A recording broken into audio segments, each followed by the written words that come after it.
رات کو اگر تنہائی میں بیٹھے نا باوضو ہو کے سونے کے لیے جائیں تو اس حدیث کا بھی مطالعہ کیجئے گا. اس امام حاکم کی اس حدیث روایت جو رسول اللہ سے حضرت علی کرم اللہ وجہ الکریم کی نسبت سے ہم تک پہنچی ہے، اس کو بھی سینے میں اجاگر کیجئے گا اور اس پہ سوچئے گا کہ سیدہ پاک کا کیا مقام ہے. جتنے بھی چبے کبے اور ٹبے ہیں، جتنے بھی ہمارے سجدے ہیں، وہ اس وقت تک قبول نہیں ہو سکتے جس وقت تک ہم سیدہ پاک کو راضی نہ کریں.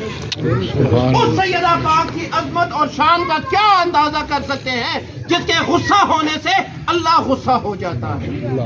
کہ عظمت کا آپ کی یہ نمونہ ہے سیدہ. دروازہ بہشت پہ لکھا ہے نام سیدہ، اور نادے علی کونین کا وظیفہ ہے مگر مشکل کشا علی کا وظیفہ ہے سیدہ. عظمت ہے سیدہ پاک. نعرہ حیدری. بلند آواز سے اور ہاتھ بلند کر کے سیدہ پاک کے نام پہ زندہ باد کا نعرہ لگائیے گا.